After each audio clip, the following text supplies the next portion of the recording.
Welcome to the Making College Affordable podcast with me, Jason Fleury, certified financial planner professional and college planning specialist. I'm about to show you the inside secrets colleges don't want you to know and help you become a more educated consumer when it comes to paying for college.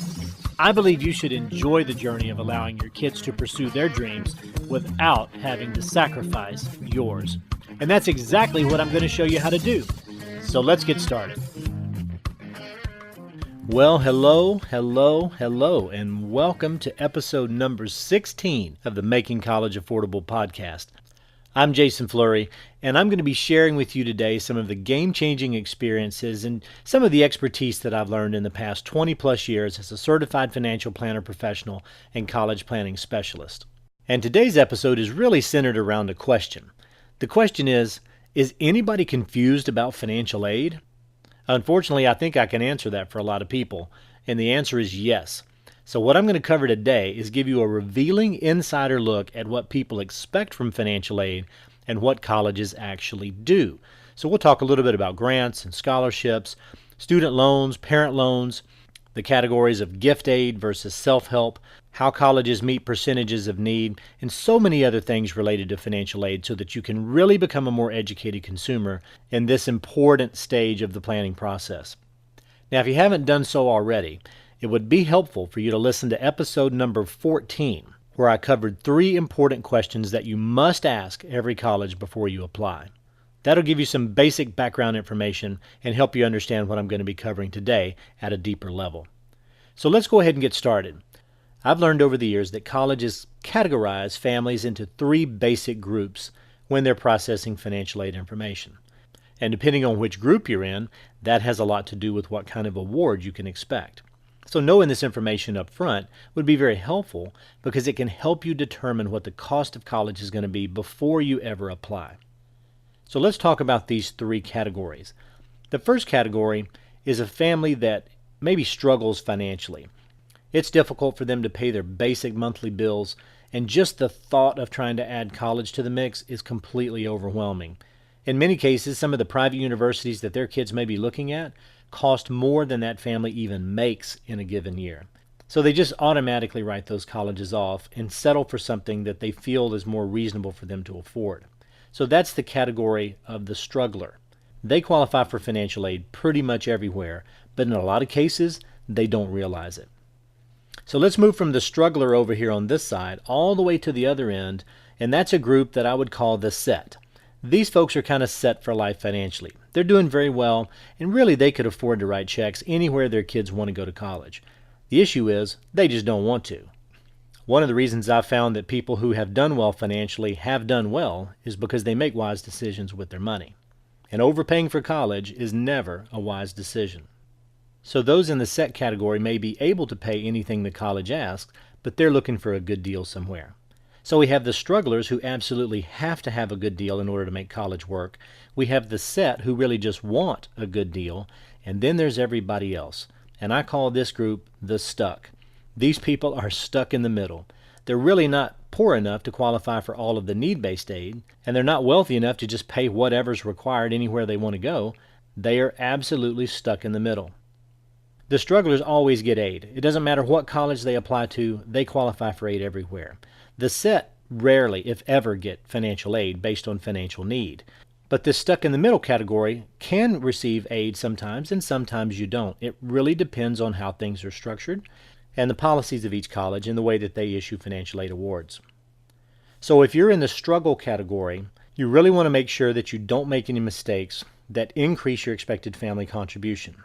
Every dollar of EFC that you add, you lose a free dollar that's coming from the college or from the federal government. If you're in the set category, it really doesn't matter what you do with financial aid. In fact, you don't even have to file financial aid forms if you're not going to use the loans that they'll issue you. Most colleges will make you feel like you have to file financial aid forms, but it's completely optional. And if you're not going to use any student loans to help spread out cash flow or pay for college, well then why share your personal, private financial information with the college at all? Your focus has to remain on merit, and that has nothing to do with your financial need. Merit scholarships are usually not even processed through the financial aid department. They're handled through admissions. So if you're in that set category, don't even worry about financial aid, or you can choose to delay filing your financial aid forms until you've negotiated out all of your merit awards and then file financial aid much later, even in May or June or July, just before your kids go to college. The government is not going to run out of loans, so you don't have to worry about missing anything important there. Now let's focus a little bit on this stuck in the middle group. There are three important things the stuck have to realize. One is, in many cases, the words financial aid are synonymous with student loans for people in this category. So if you hear a financial aid night is going to be offered at your high school, you need to think about that says a student loan night is going to be offered at my high school. Well, that doesn't sound quite the same. The financial aid officer at the college, being thought of as the student loan officer at the college, that just doesn't sound nearly as beneficial as what most people would think. But that's the way the colleges see you, and you need to know that in advance. So if you're stuck in the middle, and you're looking at a state college, it's highly likely that you're going to get predominantly student loans as a part of your award package. It's also highly probable that they will not meet 100% of your need.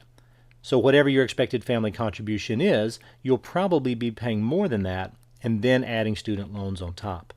So you need to understand what percentage of your need will each college meet and how they do that. Is it going to be in the form of gift aid like grants and scholarships, or is it going to be in the form of self-help, which is student loans, parent loans, work study, all those kinds of things? It's likely there'll be a combination, but you need to know this in advance so that you can determine what your true cost of college is going to be at that particular university. So that's the traditional financial aid route for those who are stuck in the middle. There are two more things that are important. One is you need to be aware of what merit scholarships are available at those schools. If we're going to be looking at need-based financial aid, and you're looking at a private university who tends to be generous with their financial aid policies, you still may qualify for a very large amount of free money in that category. But you also want to know what merit opportunities are available. In some cases, the merit awards for some of the more elite universities are, congratulations, you've been accepted. Now get your checkbook out and await further instructions. But fortunately, that's not the case everywhere. There are some schools that, in addition to being very generous with their need-based aid policies, they also recruit based on merit. And it's not out of the question to think that you could pick up $25,000 or $30,000 or even more as a merit recruiting scholarship as a freshman that's renewable all 4 years. I always think that those scholarships are better than need-based aid because you have to apply for need-based aid every year your kids are in school. And if your financial situation improves, well, that just means that your taxes went up and your financial aid awards went down. Those merit scholarships for those who are stuck in the middle can be some of the best possible outcomes that you could ever hope for. So you want to know about need-based aid, and you want to make sure that your expected family contribution is as low as possible so that you can max out your need and hopefully have that college meet a lot of it with free money. You want to understand fully what the merit scholarships are, and then here's the other very critical part that most people overlook. They don't really think of this as college planning, they think of it more as financial planning. But if you build a great plan, and then you execute that plan perfectly, and you get into some of the greatest colleges in the country, and then you can't pay for it, you really haven't accomplished anything. So the third step here for those who are stuck in the middle is to have a solid game plan that allows you to be able to pay for college without changing your lifestyle, without loading up with a bunch of debt, and without jeopardizing your retirement. Now, the strategies to make this work are probably more extensive than I can get into in today's episode, but two main areas that you need to focus on as you build your college plan, and really your entire life plan, boil down to cash and cash flow. You need to look at the resources that you have on hand today, and then you need to look at where money is flowing. Just because cash is flowing in one direction today doesn't mean it always has to. You may be able to use your resources to pay off some debt and free up some cash flow, and whenever a payment goes away, continue to make the payment, but make it back to yourself. Harnessing the power of your cash flow is the key to making your college plan work and to living your best life possible financially, because you're using the resources and the opportunities financially that you have in the most efficient way possible. So if you're stuck in the middle, the financial aid system, or the student loan system as I've taught you now to think about it, is really not working to your advantage. And the sad thing is, it's not a flaw in the system as much as it is a feature of the system. It's the stuck in the middle group who have contributed greatly to the almost $1.5 trillion of education debt that's out in the country. And the colleges know that you'll do things for your kids that you won't normally do for yourself. So they play into this and happily receive the money from your loans as they continue to increase their cost of attendance each year. If you're stuck in the middle and you're worried about how you're going to pay for college, well, you're not alone. The majority of the people that we've worked with over the years are stuck in the middle families. And the good news is there are a lot of opportunities out there to make college affordable. If you have a good student who's maybe looking to go out of state or to look at a private university, but you thought the cost of college was going to be too high, don't shop by sticker price. You're going to miss out on some great opportunities that could have been yours otherwise, and by examining your cash and cash flow, you should be able to put yourself in a situation financially that's better off than where you are today after you finish paying for college.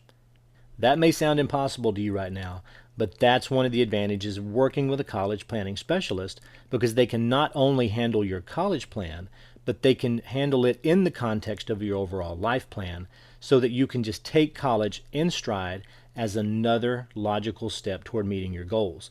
And having that peace of mind as you approach these important milestones in your family's life, that gives you the ability to enjoy the journey instead of stressing out all the time that your kids might get into some of those other colleges that you won't be able to afford.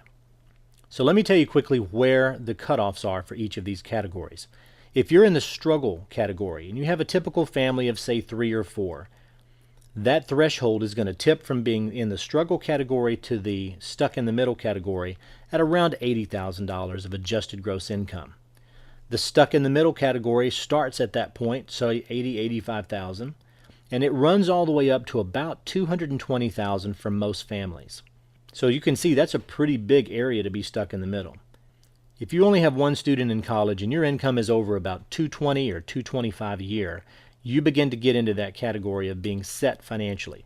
Now, you don't feel like it necessarily, but the college financial aid formula thinks that you have plenty of money to be able to pay whatever they ask for college.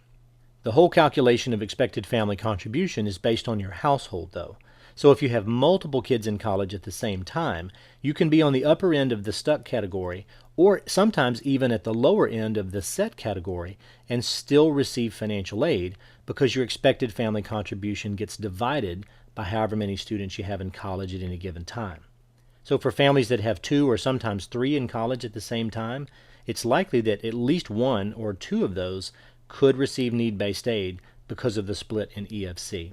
So just because you've done well financially, don't automatically rule out financial aid.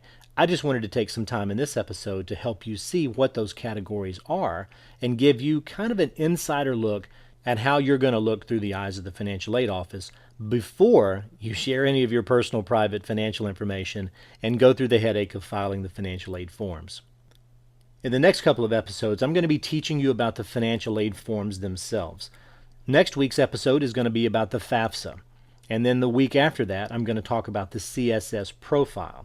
Some colleges use both, but almost every college uses the FAFSA. So be sure to join me again next week, and I'll show you exactly how to complete that form without making the same mistakes that cost people thousands of dollars every year. As you know, college is expensive, and you owe it to yourself to become a more educated consumer so that you only pay your fair share of the bill at college. Fortunately, you found this podcast, and it's my privilege to be able to serve you as I teach you some of the things that most people never, ever find out. Of course, the college and the government, they don't have any incentive to tell you about it, because as long as they can keep you in need and in debt, well, you have to depend on them, and they benefit from that. But I know that you have dreams to get the best possible outcomes for your kids and try to live the best life possible for yourself and your family. So that's what I'm going to continue to do, is to show you ways to do that by making college more affordable, and I look forward to seeing you again next time. I hope you've enjoyed and benefited from today's show. If you like what you've heard, please give us a good rating wherever you get your podcasts and share us with your friends. Also, if you have any specific questions or comments about anything we've covered today, email those questions to podcast@mycollegeplanners.com. You can also visit our website at mycollegeplanners.com to get personalized recommendations on how to make college more affordable and learn how working with a college planning specialist can improve your life. Thanks again for listening today. I look forward to seeing you again soon.